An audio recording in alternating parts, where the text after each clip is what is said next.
बिहार से आवाज उठी थी जातीय जनगणना को लेकर, लेकिन अब केंद्र सरकार ने इस बात को खारिज कर दिया। बिहार के साथ साथ तमाम जो अलग अलग राज्य हैं उनसे जातीय जनगणना को लेकर आवाज उठनी शुरू हुई थी और बिहार के मुख्यमंत्री नीतीश कुमार के नेतृत्व में तमाम जो बिहार के जो पार्टी हैं, तमाम घटक दल हैं, वो लोग प्रधानमंत्री नरेंद्र मोदी से मुलाकात करने के लिए पहुंचे थे। लेकिन अब केंद्र सरकार ने सुप्रीम कोर्ट को कह दिया है कि जातीय जनगणना ना हो, इसको लेकर हम लोगों ने नीतिगत फैसला लिया है और इस प्रकार का कोई दबाव नहीं बना है। अब देखने वाली बात ये हो गई है कि आखिर जिस तरीके से तमाम बिहार के मुख्यमंत्री नीतीश कुमार भी कह रहे थे कि सकारात्मक बातचीत हुई है और कहीं ना कहीं जातीय जनगणना होना चाहिए था, ये मुख्यमंत्री नीतीश कुमार का भी मानना था। और अब केंद्र सरकार ने इस बात को कह दिया है कि सिर्फ जिस तरीके से SC ST है उसकी जनगणना होगी, बाकी जो अन्य जातियां हैं उनकी जनगणना नहीं होगी। और सुप्रीम कोर्ट से यह भी कहा है कि इसको लेकर ऐसा कोई दबाव नहीं बनाए, ऐसा कोई फैसला नहीं दे। इस पर कांग्रेस के जो विधायक दल के नेता हैं अजीत शर्मा, उनका बयान सामने आया है। उन्होंने कहा है कि हम लोगों ने प्रधानमंत्री से बात की थी, हम लोगों का सकारात्मक बातचीत हुआ था, इसके कारण जो है हम लोगों को लगा था कि जातीय जनगणना होगी। लेकिन अब जिस तरीके से जो केंद्र सरकार का फैसला आया है, हालांकि इससे पहले भी कई बार केंद्र सरकार के मंत्रियों की तरफ से यह कहा जा चुका था कि जातीय जनगणना नहीं होगी, लेकिन बिहार सरकार के जो कई मंत्री हैं जो बीजेपी कोटे से आते हैं, उनका कहना था कि नहीं, जातीय जनगणना होगी, उससे पहले जनसंख्या नियंत्रण कानून है।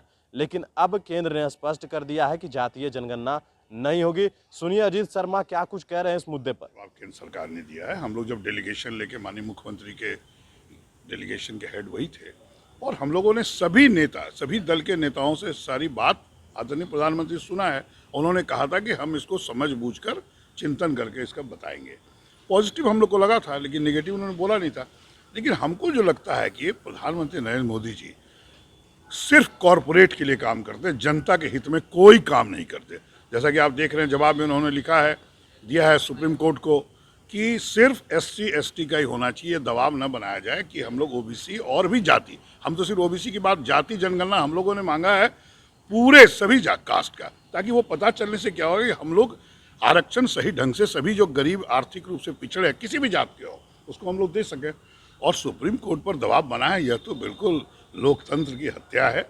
और सुप्रीम कोर्ट को सोचना चाहिए कि आप सर्वोपरि हैं, आप केंद्र सरकार के दबाव में उनको भी नहीं, अगर आए हैं तो मैंने पूरा डिटेल्स तो अभी ऑर्डर नहीं देखा है, देखने के बाद और इसको बताएंगे।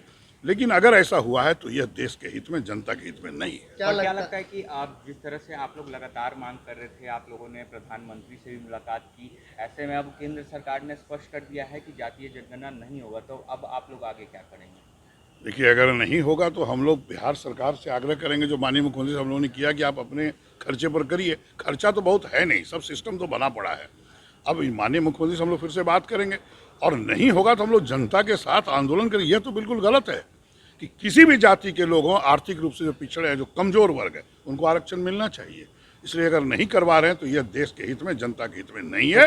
क्या लगता है सर कि फिर एक बार आप लोग CM से मुलाकात करेंगे? बिल्कुल मुलाकात करेंगे और फिर प्रधानमंत्री जी को फिर से पत्र लिखेंगे, इस पर फिर से आप निर्णय लें। यह देश के हित में है, जनता के हित में है, यह बहुत जरूरी है। जाति आधारित जनगणना होना बहुत आवश्यक है, तभी हम लोग उनके लिए काम कर पाएंगे। आखिर जनता हम लोग को चुन के भेजती क्यों है? हम लोग को पता होना चाहिए किस जाति के लोग हैं, किस में गरीब लोग कौन है, किनको ज़रूरत है, उसी के आधार पर हम लोग करेंगे।